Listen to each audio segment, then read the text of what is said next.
The children of this world are more prudent in dealing with their generation than the children of light. My brothers and sisters in Christ, we hear in the gospel today a very odd parable, one that often we're left scratching our heads because this seems to be a very wicked thing that the steward does in the story, and yet we hear the master commending him. But we have to keep in mind the stretch that we're hearing in the Gospel of Luke, which is ultimately the point as we contemplate things eternal, as we're supposed to be doing right now. In fact, as we should be doing at all times, but particularly at the end of the liturgical year, we hear a steward who in very earthly things, he's in a particular situation about to lose his situation, his place of honor, lose his income, and so he deals prudently, not by a virtuous sense, but prudence, as we would say, in a very worldly sense. Very practically, he devises a solution to his problems.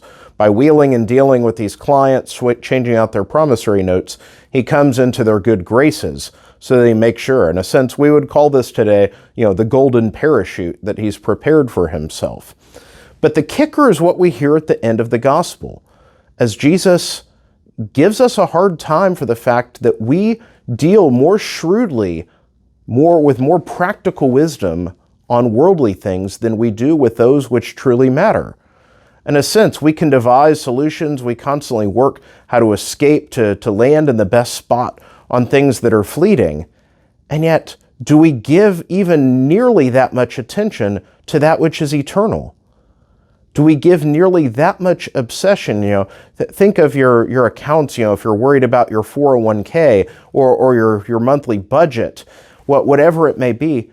What if you gave even a fraction of that much concern daily to your own soul, to your sanctification, to that which we're supposed to be doing daily, the thing that truly matters, which is growing in holiness?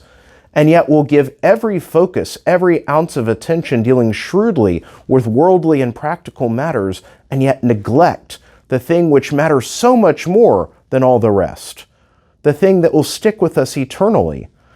Heaven forbid we don't want to be caught, not having enough money and for retirement, or not meeting this month's budget, or not being able to pay the bills. But how much worse would it be to be caught unprepared for judgment? How much worse would it be to not be ready to encounter God face to face for things eternal? Is this not even more critical? Does my investment of my time, my energy, my focus match that? Am I really acting prudently if I focus on worldly matters, but not those things that should matter to the children of light?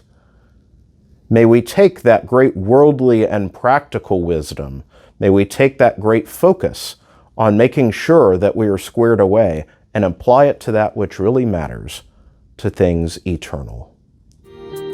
May God bless you all.